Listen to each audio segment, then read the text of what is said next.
Hey folks, this is Bardic Dragoon, and welcome to a new Let's Play.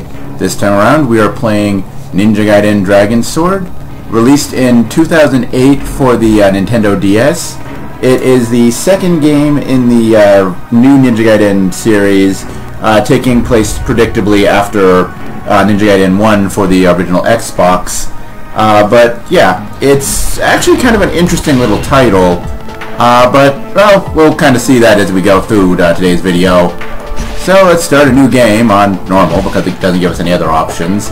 Though honestly, it's been a while since I played this particular version of the game, or actually, been a couple months since I've touched an Ninja Gaiden game in general. So it's probably better that way, but, you know, I'd rather do something like, what is it, second difficulty's Head Ninja or something like that. But we'll live with normal. So,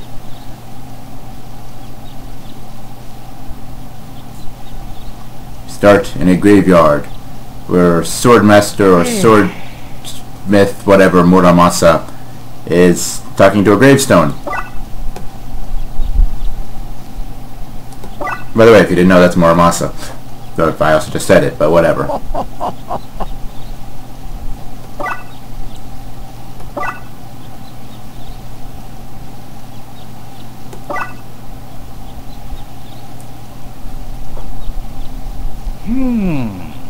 So, what do you expect?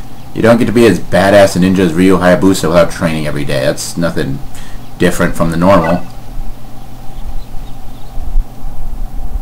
And so with that confusing little intro out of the way, we get to the actual, well, not really the meat of the game.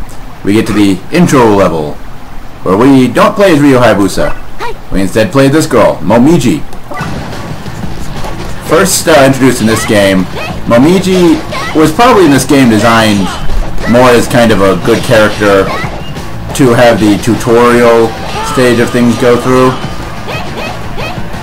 Because, I mean, the idea of having to have, you know, a character who had to learn to be a ninja when, you know, you've already got Ryu Hayabusa who, I mean, even ignoring the events of the first game, was already like the ultimate badass ninja, so, you know, not like he really needs to learn how to be a good ninja and how to fight.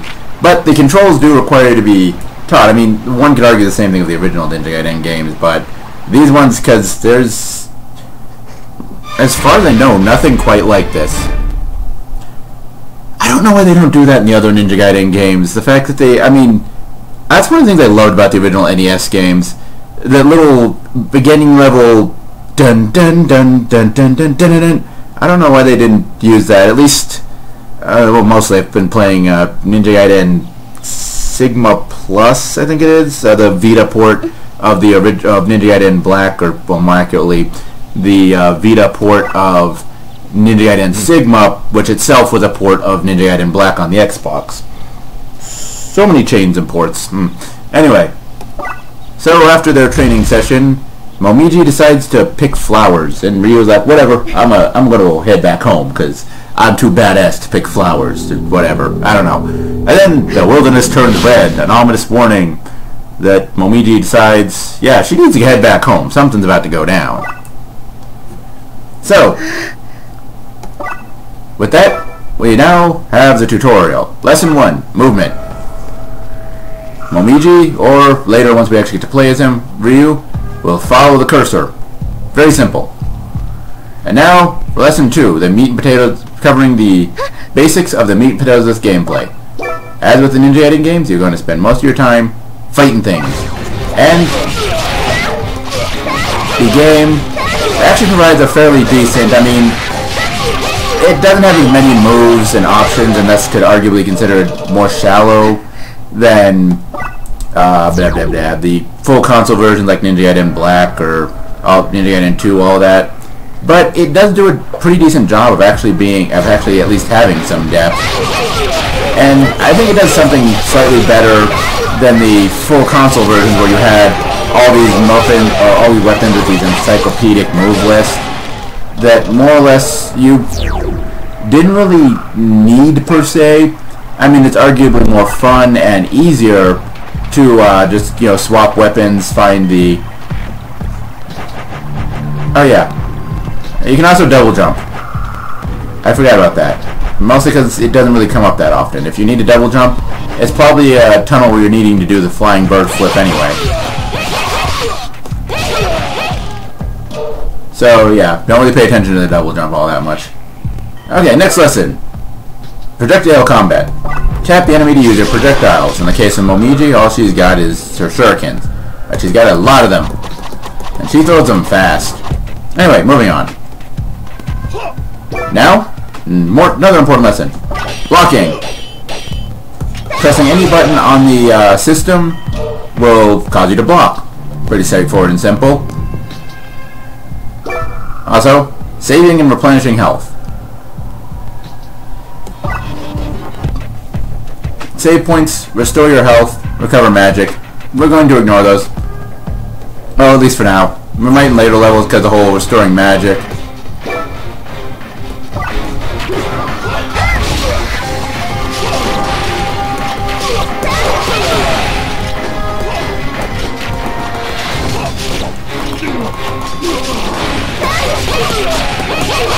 And so like the Ninja Gaiden games on Xbox and PS3 and all that, the game largely does... got hit, dropped the combo, oh well. But yeah, the main thing that you're going to be doing a lot for combat is, yeah, blue bar at the top of your health. And it uses the health system from Ninja Gaiden 2, where your health will automatically regenerate a portion of it after the fight based on how the damage is done. I don't know if there's actually different types of damage, like short-term versus permanent damage or something like that. There we go.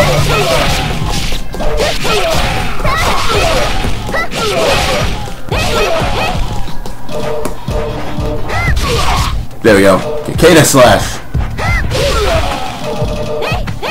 But yeah, like I said, it's largely about keeping your combo going, not getting, which pretty much is about not getting hit, almost more so than anything else, in order to keep your combo going. There are of course other things, the ultimate technique, which we can use here. Okay, I wasn't quite sure if Momiji could use those, which is arguably a little overpowered in this game, but not quite yet. We'll see why it gets overpowered later on. Also, you've seen me doing it, but just to explain how it's done, much like the full console releases, you can perform the reverse wind dodge technique by moving while blocking. Pretty straightforward. Not much to write home about. Also, repeatedly jumping does the flying bird flip, just like the full console releases. Though it does seem to move a little bit slower than I remember it working when I've been playing in recent times playing Ninja Gaiden.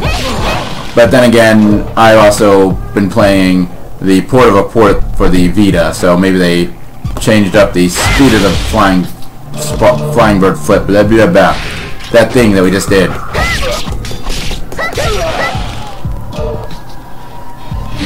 Or maybe not, I don't know.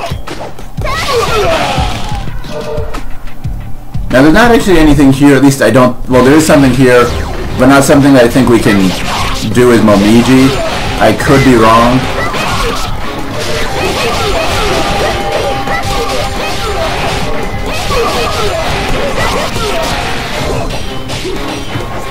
But the reason why the ultimate technique is arguably a little overpowered, which I guess we won't get a chance to show here, fine. Oh, by the way, please don't summon the enemies again. Yeah. Hear that bird? There we go. That's actually one of the games, actually it might be the main collectible, I'm not sure. But yeah, it's a collectible that you can get in this game. There's basically, you have to find these birds. Though I don't think Momiji can get them, so mostly I just went there because defeating enemy formations in that area, at least the initial time, grants you karma, the game's main scoring system. So, yeah, if you're getting a good score, go there, kill stuff. And, okay, we can't go that way yet because we don't have, I think we need the fire ninja magic or whatever.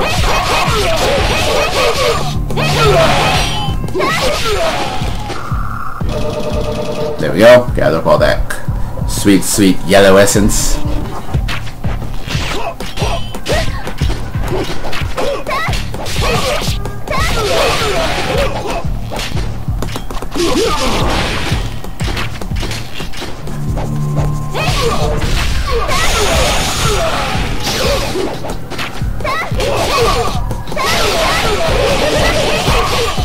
But yeah, the game hasn't explained it yet because, I don't know, probably because the idea that we're ninja in training, we should know this, but the ultimate technique is performed in this game by sliding the stylus up and down repeatedly over your character. And it still works the same way in the whole that it'll gather, that you have to charge it for a little bit of time, though that charge time can be improved by picking up essence while charging.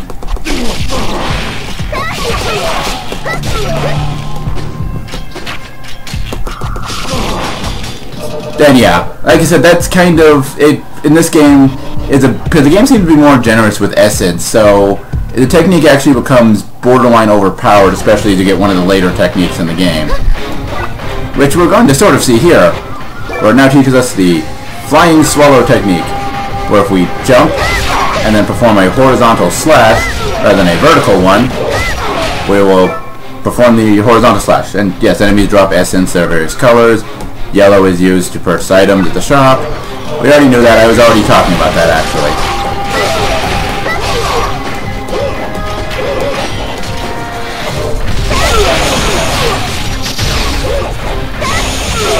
But yeah, this one, because of the fact that the ultimate technique actually is a basically screen clearing attack, it is kind of overpowered because you can kind of just start chaining the ultimate technique off of each other with you've got large groups of enemies, because you do the ultimate technique or kills everything, they drop essence, you start charging it again, pulling that essence, release it again, rinse, repeat. It can be a bit overpowered, at least if I remember correctly when I played this back in 2008, 2009.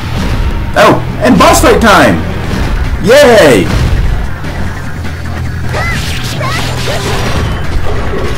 Ow.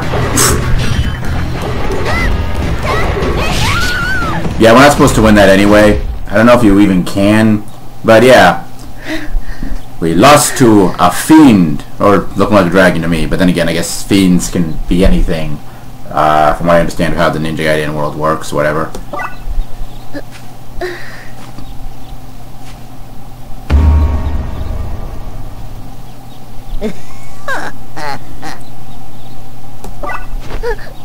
And now Momiji has been kidnapped by evil ninjas and some creepy old lady.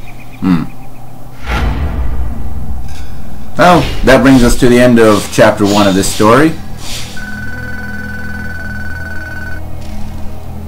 which we will now get our ranking of. Head Ninja, I thought I did better than that. Oh, anyway, tune in next time where we pick up with Chapter 2, but until then, as always, later folks.